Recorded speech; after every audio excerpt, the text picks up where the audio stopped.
Red alert! Finally we have the excellent news that a new narrative adventure Star Trek video game is coming to us in spring 2022. Thankfully it's not a mobile game, but instead a fully fledged game available on PlayStation, Xbox, and PC. Welcome to Trek Central, I'm your host Captain Jack, and let's get right into it.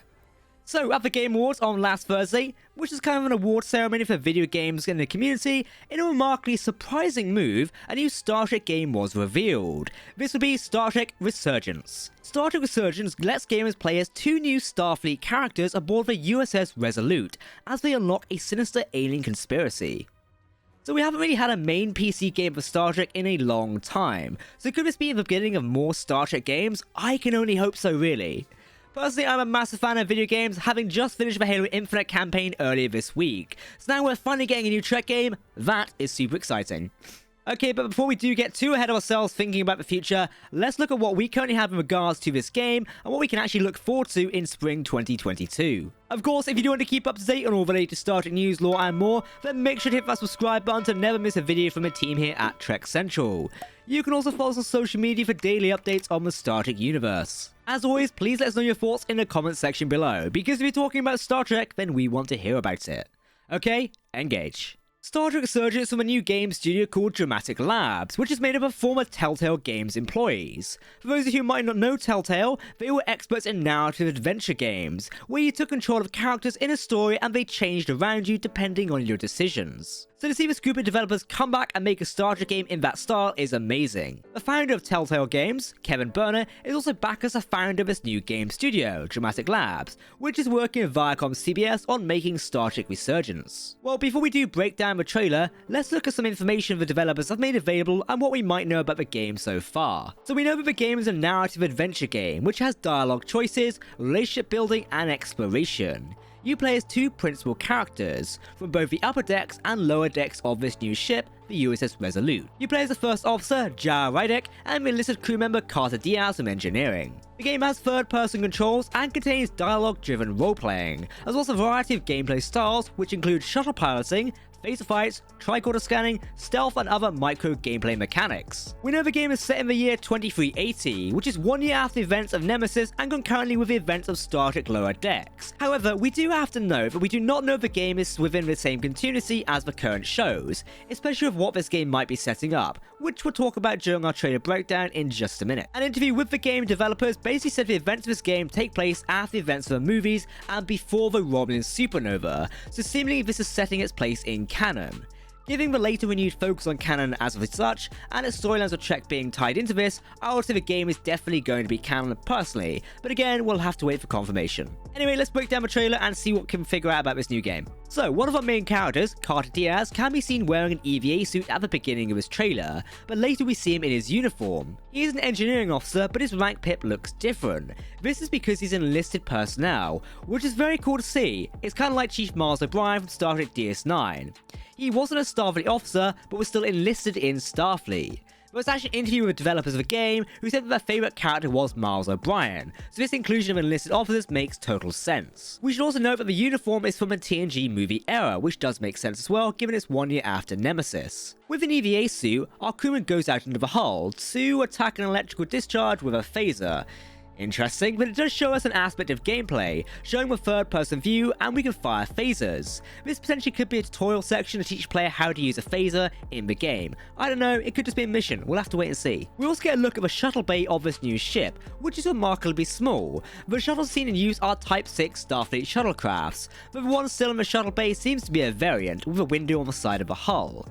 The hangar also seems to have a transport system contained within it, perhaps also showing just how small the ship is, or it's just that it has a very small shuttle bay, who knows. Let's talk about the ship because we're all Starship fans here. It's called the USS Resolute, NCC 92317, which seems a very depressing name for a Starfleet ship, but alright.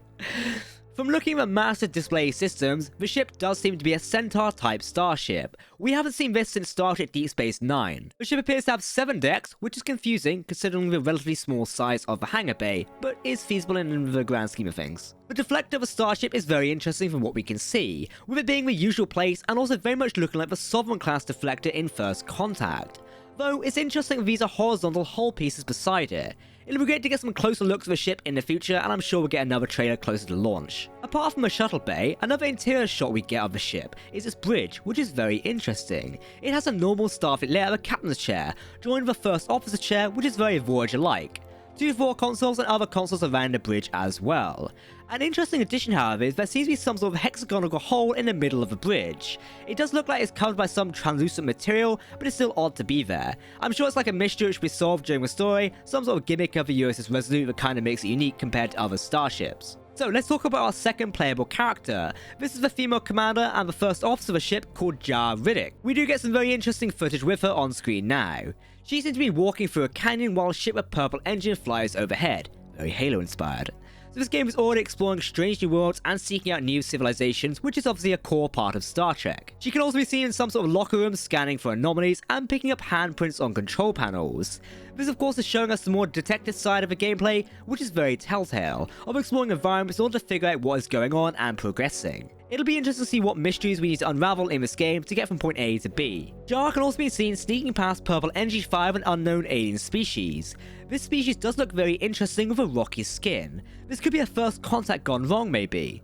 We'll see later in the trailer Jar meeting what looks like to be a matriarch of the society, sitting on a very regal yet technological throne. Though talking about regal looking aliens, we get another new alien species in a very regal outfit. With the title of the game being Resurgence, I could definitely see the species being a fallen empire, and now coming back to life and threatening the galaxy as we know it. This also is where we probably mention the logo of the game, a Starfleet Delta with a flame inside it. This flame iconography has actually been seen in Star Trek before, as the symbol of the Takon Empire. The Empire collapsed due to supernova, but was also recently mentioned in Carl's newspaper in Season 3 of Discovery, otherwise known as the Guardian of Forever. The Empire returned to form would be an interesting story, but also due to Star Trek Picard. While Picard was airing and more pieces of the story puzzle were coming together, we theorized a civilization that was previously defeated by synthetic beings and created via domination, a warning of what happened and what was to come, was the Takon Empire. The Takon Empire was said to have been a power to move stars, with the animation being placed in an artificial octenary star system. Though if this game is canon, we can assume this fallen empire destroyed by the Sims was not the Takon Empire. There are already holes in this theory, mainly timeline-wise with the Takon Empire falling 600,000 years ago, whereas the civilization in Star Trek Picard felt that the synthetic was only 200 to 300,000 years ago. Anyway, returning to Resurgence, we get a small look at some of the other crew aboard the USS Resolute, with a Bajoran helm officer and another enlisted officer being a Trill. It'd be nice to meet the crew of the ship when the game comes out, and I personally can't wait to see that. Also, who's the captain? Okay, finally we get Spock in this trailer. I definitely was not expecting to see Spock, but it definitely helps to solidify the time period in which the game is set. At this time in 2380, Spock would still be working with the Romulan reunification movement on Romulus, but it'll definitely be interesting to see more of what he's up to or what he's involved with, because the only thing we know about Spock in this era is he stops a Romulan supernova and falls into the Kelvin timeline. We'll have to wait and see, and hopefully maybe this explains his jump from Romulus to stopping the supernova. Again, we'll have to wait and see. Star Trek Resurgence is set to be released in spring 2022 for Xbox X and S, and of course Xbox One, PlayStation 5, and PlayStation 4. It'll also be exclusively on the Epic Games Store on PC, so keep an eye out for that. We're big Star Trek fans over here on Trek Central obviously, so make sure to hit that subscribe button as we'll be following with great detail. One can hope this game is heralding a return to form for Trek video games overall. We're definitely here for it. I would love to see more games that are not mobile games. I mean, come on now. I like my mobile games like Fleet Command, but still, give me more bigger games. My hope is former Telltale developers actually making this game, it is going to be something that Trekkies of all ages can appreciate. Of course, if you want to hear about any news about the future Star Trek game, or any games that are currently out and about right now, then make sure to hit that subscribe button to never miss a video from the team here at Trek Central. You can also follow us on social media or join our community Discord server. For now, I've been Captain Jack, thanks for watching, and we'll see you next time. Live long and prosper, my friends. Goodbye.